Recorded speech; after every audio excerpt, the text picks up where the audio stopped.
Hi friends, ನಮಸ್ತೆ ಎಲ್ಲರಿಗೂ. Chicken biryani ಅಂದರೆ ಒಬ್ಬೊಬ್ಬರು ಒಂದೊಂದು ವಿಧಾನದಲ್ಲಿ ಚಿಕನ್ ಬಿರಿಯಾನಿನ ಮಾಡ್ತಾರೆ. ಇಲ್ಲಿ ನಾನು ಮಾಡುವಂಥ ವಿಧಾನದಲ್ಲಿ ನಾನು ತೋರಿಸ್ತಾ ಇದ್ದೀನಿ ಇಲ್ಲಿ. ತುಂಬ ರುಚಿಯಾಗೂ ಇರುತ್ತೆ, ತುಂಬ ಸಿಂಪಲ್ಲಾಗೂ ಕೂಡ ಇರುತ್ತೆ. ಖಂಡಿತವಾಗ್ಲೂ ಒಂದು ಸಲ ನೀವು ಈ ವಿಧಾನದಲ್ಲಿ ಟ್ರೈ ಮಾಡಿ, ತುಂಬ ರುಚಿಯಾಗಿರುತ್ತೆ. ಬನ್ನಿ ಮಾಡೋ ವಿಧಾನ ನೋಡೋಣ. ನಾನಿಲ್ಲಿ 4 ಗೆಡ್ಡೆ ಬೆಳ್ಳುಳ್ಳಿ ತೊಗೊಂಡಿದ್ದೀನಿ, ಒಂದು ಇಡೀ ಕೊತ್ತಂಬರಿ ಸೊಪ್ಪು ತೊಗೊಂಡಿದ್ದೀನಿ, ಪುದೀನ ಸೊಪ್ಪು ಒಂದು ಸ್ವಲ್ಪ ತೊಗೊಂಡಿದ್ದೀನಿ. ನಾನಿಲ್ಲಿ ಹಸಿರುಮೆಣಸಿನ್ಕಾಯಿ ಬಂದು ನಿಮಗೆ ಎಷ್ಟು ರುಚಿಗೆ ಖಾರಕ್ಕೆ ಎಷ್ಟು ಬೇಕೋ ಅಷ್ಟು ಹಾಕ್ಕೊಳ್ಳಿ ನೀವು. ನಾನು 1 ಇಂಚು ಶುಂಠಿ ತೊಗೊಂಡಿದ್ದೀನಿ. ಹಾಗೆ ನಾನು ಲವಂಗನ ಇಲ್ಲಿ ರುಬ್ಬಕ್ಕೆ ಹಾಕ್ಕೊತಾ ಇದ್ದೀನಿ, ಒಗ್ಗರಣೆಗೆ ಹಾಕ್ತಿಲ್ಲ. ಹಾಗೆ ಬಂದು ನಾನು ಕಾಯಿನೂ ಕೂಡ ನಾನು ರಸ ತೊಗೊಂಡಿಲ್ಲ. ಹಾಗೆ ಒಂದು 2 ಸ್ಪೂನಷ್ಟು ಕಾಯಿನ ನಾನು ಹಾಕ್ಕೊಂಡಿದ್ದೀನಿ, ಹಸಿ ಕಾಯಿನ. ಇದನ್ನೆಲ್ಲ ತರಿಯಾಗಿ ರುಬ್ಕೊಳ್ಳೋಣ ಇವಾಗ. ಹಾಗೆ ಫ್ರೆಂಡ್ಸ್, ನನ್ನ ಚಾನಲ್ನ ಯಾರು ಸಬ್ಸ್ಕ್ರೈಬ್ ಮಾಡಿಕೊಂಡು ವೀಡಿಯೋನ ನೋಡ್ತಿಲ್ಲ ಅವರು ದಯವಿಟ್ಟು ಸಬ್ಸ್ಕ್ರೈಬ್ ಮಾಡ್ಕೊಳ್ಳಿ. ಹಾಗೆ ಬೆಲ್ಲೈಕನ್ ಕೂಡ ಪ್ರೆಸ್ ಮಾಡಿ. ನೋಟಿಫಿಕೇಷನ್ ನಾನು ಹಾಕುವಂಥ ವೀಡಿಯೋದಲ್ಲಿ ನಿಮಗೆ ಮೊದಲು ಬರುತ್ತೆ. ನೋಟಿಫಿಕೇಷನ್ ಬಂದಾಗ ನೀವು ತಕ್ಷಣವೇ ನನ್ನ ವೀಡಿಯೋನ ನೋಡ್ಬೋದು. ಹಾಗೆ ಲೈಕ್ ಮಾಡಿ, ಶೇರ್ ಮಾಡಿ, ಕಾಮೆಂಟ್ ಮಾಡಿ, ದಯವಿಟ್ಟು ಸಪೋರ್ಟ್ ಮಾಡಿ. ಹಾಗೆ ನಾನು 2 ಟೊಮೊಟೊನೂ ಕೂಡ ನಾನಿಲ್ಲಿ ರುಬ್ಬಕ್ಕೆ ಹಾಕ್ಕೊತಾ ಇದ್ದೀನಿ. ತರಿಯಾಗಿ ರುಬ್ಕೋಬೇಕು ವೀಕ್ಷಕರೇ. ಹಾಗೆ ಬಂದು ನಾನಿಲ್ಲಿ 3 ಲೋಟ ಅಕ್ಕಿ ತೊಗೊಂಡಿದ್ದೀನಿ. ಈ ಲೋಟದಲ್ಲಿ ನಾನು 3 ಲೋಟ ಅಕ್ಕಿ ತೊಗೊಂಡಿದ್ದೀನಿ.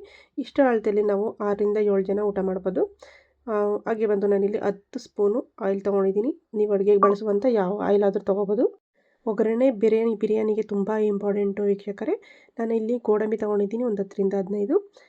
ಹಾಗೆ ಪಲಾವ್ ಎಲೆ ತೊಗೊಂಡಿದ್ದೀನಿ. ಹಾಗೆ ಚಕ್ಕೆನ ತೊಗೊಂಡಿದ್ದೀನಿ. ಇಲ್ಲಿ ಚಕ್ಕೆನ ನಾವು ಆರಿಸಿ ತೊಗೋಬೇಕು ವೀಕ್ಷಕರೇ. ಚಕ್ಕೆ ಈ ಥರ ತಿಕ್ಕಾಗಿರುವಂಥ ಚಕ್ಕೆನ ಆರಿಸಿ ತೊಗೊಂಡ್ರೆ ಅದು ರುಚಿ ಘಮ ಎರಡೂ ಇರುತ್ತೆ. ಹಾಗೆ ಲವಂಗ ಮತ್ತು ಮರಾಠ ಮೊಗ್ಗು, ಹಾಗೆ ನಾನಿಲ್ಲಿ ಸೋಂಕಾಳು ತೊಗೊಂಡಿಲ್ಲ, ಜೀರಿಗೆ ತೊಗೊಂಡಿದ್ದೀನಿ. ಕಸೂರಿ ಮೇಥಿ, ಅರಿಶಿನ ತೊಗೊಂಡಿದ್ದೀನಿ. ಹಾಗೆ ಸ್ವಲ್ಪ ಕೊತ್ತಂಬರಿ ಸೊಪ್ಪು ತೊಗೊಂಡಿದ್ದೀನಿ ಒಗ್ಗರಣೆಗೆ. ಇದಿಷ್ಟನ್ನು ಸ್ವಲ್ಪ ಕರ್ಕೊಂಡು ಈ ಒಗ್ಗರಣೆಲೇ ಇಂಪಾರ್ಟೆಂಟ್ ವೀಕ್ಷಕರೇ. ಆ ಒಗ್ಗರಣೆನ ಆದಷ್ಟು ಸೀಯಿಸಬಾರ್ದು. ಒಂದು ಹದದಲ್ಲಿ ಉರಿನ ಆದಷ್ಟು ಸಿಮ್ಮಲ್ಲಿ ಇಟ್ಕೊಂಡು ನೀವು ಒಗ್ಗರಣೆನ ಮಾಡ್ಕೊಳ್ಳಿ.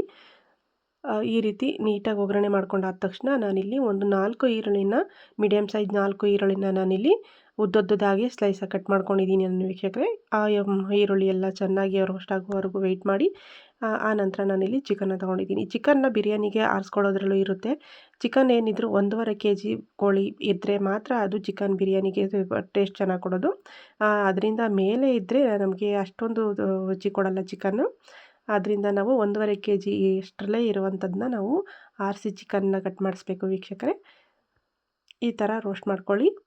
ನಾನು ಈರುಳ್ಳಿನ ಇಲ್ಲಿ ಬ್ರೌನ್ ಕಲರ್ ಬರೋವರೆಗೂ ನಾನೇನು ವೆಯ್ಟ್ ಮಾಡಿಲ್ಲ. ನಾನಿಲ್ಲಿ ಅರ್ಧ ಬೆಂದಿದೆ ಈರುಳ್ಳಿ ಅನ್ನೋ ಅಷ್ಟರಲ್ಲಿ ನಾನು ಚಿಕನ್ ಜೊತೆಲೇ ಹಾಕ್ಕೊಂಡು ನಾನಿಲ್ಲಿ ಮಿಕ್ಸ್ ಮಾಡ್ಕೊತಾ ಇದ್ದೀನಿ. ಚಿಕನ್ ನೀರು ಸ್ವಲ್ಪ ನೀರು ಬಿಡೋವರೆಗೂ ನಾವು ವೆಯ್ಟ್ ಮಾಡಬೇಕು.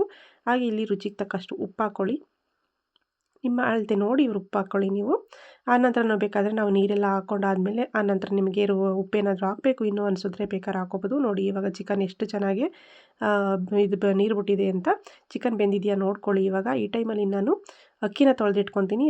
ಸ್ವಲ್ಪ ನೆನೆಸಿಟ್ಕೊಂಡ್ರೆ ಅದು ಉದುದ್ರಾಗ ಅಕ್ಕಿ ಚೆನ್ನಾಗಾಗುತ್ತೆ ಅಂತ ಹೇಳಿ ನಾನಿಲ್ಲಿ ಬಿರಿಯಾನಿ ಪೌಡ್ರನ್ನ ನಾನು 2 ಸ್ಪೂನಷ್ಟು ಬಿರಿಯಾನಿ ಪೌಡ್ರನ್ನ ಬಳಸ್ತಾ ಇದ್ದೀನಿ ವೀಕ್ಷಕರೇ. ತುಂಬ ರುಚಿ ಕೊಡುತ್ತೆ ಬಿರಿಯಾನಿ ಪೌಡ್ರ್ ಹಾಕ್ಕೊಳ್ಳೋದ್ರಿಂದ. ಒಂದು 2 ಸ್ಪೂನ್ ಹಾಕ್ಕೊಳ್ಳಿ ಸಾಕು. ಹಾಗೆ ಗರಂ ಮಸಾಲ ಪುಡಿನೂ ಕೂಡ ನಾನಿಲ್ಲಿ 1.5 ಟೇಬಲ್ ಸ್ಪೂನಷ್ಟು ಗರಂ ಮಸಾಲ ಪುಡಿನೂ ಕೂಡ ಹಾಕ್ತಾ ಇದ್ದೀನಿ.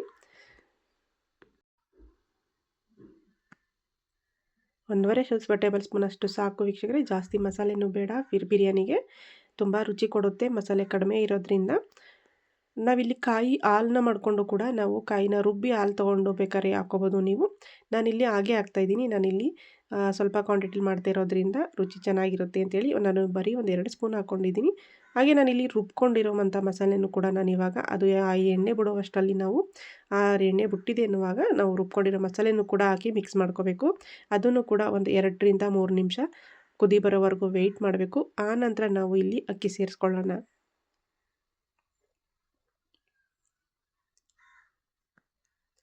ಅಕ್ಕಿ ಸೇರಿಸ್ಕೊತಾ ಇದ್ದೀನಿ. ಅಕ್ಕಿ ಸೇರಿಸ್ಕೊಂಡು ಒಂದು ಒಳ್ಳೆ ಮಿಕ್ಸ್ ಕೊಡಿ. ಹಂಗೆ ಮಿಕ್ಸ್ ಮಾಡಿದ ತಕ್ಷಣ ನಾನಿಲ್ಲಿ ನೀರನ್ನು ಸೇರಿಸ್ಕೊತೀನಿ.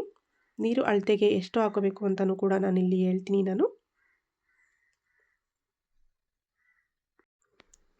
ನಾವಿಲ್ಲಿ 3 ಪಟ್ಟು ಅಕ್ಕಿ ತಗೊಂಡ್ರೆ ವೀಕ್ಷಕರೇ ನಾನಿಲ್ಲಿ 1.5 ಲೋಟ 3 ಲೋಟ ಅಕ್ಕಿಗೆ ನಾನಿಲ್ಲಿ 1.5 ಲೋಟ ಆಗುವಷ್ಟು ಮಾತ್ರ ನಾನು ನೀರು ಬಳಸ್ತಾ ಇದ್ದೀನಿ. 1.5 ಲೋಟದಲ್ಲಿ ಅರ್ಧ ಲೋಟ ನಾವು ಮಸಾಲೆನ ರುಬ್ಕೊಂಡಿದ್ದೀವಲ್ಲ ಅದ್ರ ಜೊತೆಗೆ ನಾನು ನೀರು ಹಾಕ್ಕೊಂಡು ಮಸಾಲೆನ ರುಬ್ಕೊಂಡಿದ್ದೀನಿ. ಅದು ಅರ್ಧ ಲೋಟ ಆಗುತ್ತೆ. ಹಾಗೆ ಬಂದು ನಾನಿಲ್ಲಿ 3 ಲೋಟ ಅಕ್ಕಿಗೆ 1 ಲೋಟ ಎಕ್ಸ್ಟ್ರಾ ನೀರು ತೊಗೊತೀನಿ. 4 ಲೋಟ ನೀರು ಹಾಕ್ಕೊತಾ ಇದ್ದೀನಿ. ಇಷ್ಟೇ ಸಾಕು ವೀಕ್ಷಕರೇ. ಕುಕ್ಕರಲ್ಲಿ ಮಾಡ್ತಿರೋದ್ರಿಂದ ಇಷ್ಟು ನೀರು ಹಾಕ್ಕೊಂಡ್ರೆ ಸಾಕು. ನೀವು ಒಲೆಯಲ್ಲೇ ಮಾಡಿದ್ರೆ ನೀವು 3 ಲೋಟ ಅಕ್ಕಿಗೆ 3 ಲೋಟ ನೀರು ಹಾಕಿ 6 ಲೋಟ ನೀರು ಹಾಕಿ ನಾವು ಪಾತ್ರೆಯಲ್ಲಿ ಬೇಯಿಸಬೇಕಾದ್ರೆ ಹಾಕೋಬೇಕಾಗುತ್ತೆ. ನಾವು ಕುಕ್ಕರಲ್ಲಿ ಮಾಡ್ತಿರೋದ್ರಿಂದ ನಾವು ಇಷ್ಟೇ ಪ್ರಮಾಣದಲ್ಲಿ ನಾವು 3 ಲೋಟ ಅಕ್ಕಿಗೆ 1 ಲೋಟ ಮಸಾಲೆ ನೀರಲ್ಲದೇ ನಾವು 1 ಲೋಟ ನೀರು ಎಕ್ಸ್ಟ್ರಾ ಮಾತ್ರ ಹಾಕೋಬೇಕು ವೀಕ್ಷಕರೇ. 4 ಲೋಟ ಸೇರಿಸ್ಕೊಂಡಿದ್ದೀನಿ ನಾನು ನೀರನ್ನು. ಅದು ಕುದಿಯೋ ಬರೋವರೆಗೂ ಸ್ವಲ್ಪ ವೆಯ್ಟ್ ಮಾಡಿ. ಆ ಕುದಿ ಬಂದ ತಕ್ಷಣವೇ ನಾವು ಲಿಟಲ್ ಕ್ಲೋಸ್ ಮಾಡೋಣ. ಯಾಕೆ ಅಂತಂದರೆ ಆ ಕುದಿ ಬಂದ ಮೇಲೆ ನಾವು ಮುಚ್ಚಿದ್ರೆ ಆ ಪೀಸಸ್ ಎಲ್ಲ ಮಸಾಲೆ ಎಲ್ಲ ಏನಿದೆ ಅದು ತಳಕೋಗಿ ಎಲ್ಲ ರೈಸ್ಗೂ ಕೂಡ ಹರಡ್ಕೊಂಡಿರುತ್ತೆ. ಆದ್ದರಿಂದ ನಾವು ಕುದಿ ಬಂದಮೇಲೆ ಮುಚ್ಚಿಡಬೇಕು. ಅನಂತರ ನಾನಿಲ್ಲಿ ಒಂದೇ ಒಂದು ವಿಸಿಲ್ ಮಾತ್ರ ಕೂಗಿಸಿದ್ದೀನಿ. ಯಾಕೆ ಅಂದರೆ ಕುದಿ ಬಂದ ಮೇಲೆ ನಾವು ಮುಚ್ಚಿರೋದ್ರಿಂದ ಒಂದು ವಿಸಿಲ್ ಮಾತ್ರ ಕೂಗಿಸ್ಕೋಬೇಕು. ನಾವೇನಾದರೂ ಅದಕ್ಕಿಂತ ಹೆಚ್ಚು ಕೂಗಿಸ್ಕೊಂಡ್ವಿ ಅಂತ ಹೇಳಿದ್ರೆ ಅದು ಬಿರಿಯಾನಿ ತಳ ಹಿಡಿದ್ಬಿಡುತ್ತೆ ವೀಕ್ಷಕರೇ. ತಳ ಹಿಡಿದೇ ಇರೋವಾಗ ಮಾಡಬೇಕು ಅಂತಂದರೆ ನಾವು ಒಂದೇ ವಿಸಿಲ್ ಕೂಗಿಸ್ಕೋಬೇಕು. ವಿಸಿಲ್ ಕೂಗಿದ ತಕ್ಷಣವೇ ನೀವು ಗ್ಯಾಸನ್ನು ಆಫ್ ಮಾಡ್ಕೊಳ್ಳಿ. ನೋಡಿ ಇವಾಗ ಎಷ್ಟು ಚೆನ್ನಾಗಿ ನಾನು ಮಾಡಿರೋ ಹದದಲ್ಲಿ ಮಾಡಿದ್ರೆ ಇಷ್ಟು ಚೆನ್ನಾಗಿ ಉದುದ್ರಾಗ ಆಗುತ್ತೆ ಬಿರಿಯಾನಿ. ನೀವೇ ನೋಡ್ತಿರ್ಬೋದು ಪೀಸಸ್ ನೋಡಿ ಒಂದು ಮೇಲಕ್ಕೆ ಬಂದಿಲ್ಲ. ನಾನಿಲ್ಲಿ 1 kg ಚಿಕನ್ ತೊಗೊಂಡಿದ್ದೀನಿ. 1 kg ಚಿಕನಲ್ಲೂ ಕೂಡ ಒಂದು ಪೀಸೂ ಮೇಲಕ್ಕೆ ಬಂದಿಲ್ಲ ನೋಡಿ. ಎಷ್ಟು ಚೆನ್ನಾಗಿ ಎಲ್ಲ ರೈಸಲ್ಲೂ ಚೆನ್ನಾಗಿ ಮಿಕ್ಸ್ ಆಗಿದೆ ಅದು ಪೀಸಸ್ಸು. ಹಾಗೆ ಮಸಾಲೆನೂ ಕೂಡ ಒಂದು ಮೇಲಕ್ಕೆ ಜಾಸ್ತಿ ಮಸಾಲೆನೂ ಕೂಡ ಬಂದಿಲ್ಲ. ಅದು ಮಸಾಲೆನೂ ಕೂಡ ಎಲ್ಲ ರೈಸ್ಗೂ ಮಿಕ್ಸ್ ಆಗಿದೆ ನೋಡಿ. ನಾನು ಯಾವಾಗೂ ಮಾಡುವಂಥ ಬಿರಿಯಾನಿ ರೆಸಿಪಿ ಇದು ವೀಕ್ಷಕರೇ.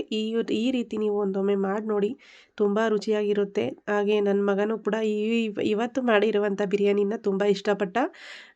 ತುಂಬ ರುಚಿಯಾಗಿದೆ ಅಂತಲೂ ಕೂಡ ಹೇಳ್ದ. ಅಷ್ಟು ಚೆನ್ನಾಗಿ ಬಂದಿತ್ತು ಮಾತ್ರ. ಈ ಬಿರಿಯಾನಿನ ನಾವು ಬಿಸಿಲೇ ತಿಂದರೆ ಒಂದು ಟೇಸ್ಟ್ ಇರುತ್ತೆ, ಆರಿದ್ಮೇಲೆ ತಿಂದರೆ ಇನ್ನೂ ತುಂಬ ಚೆನ್ನಾಗಿರುತ್ತೆ ಮಾತ್ರ.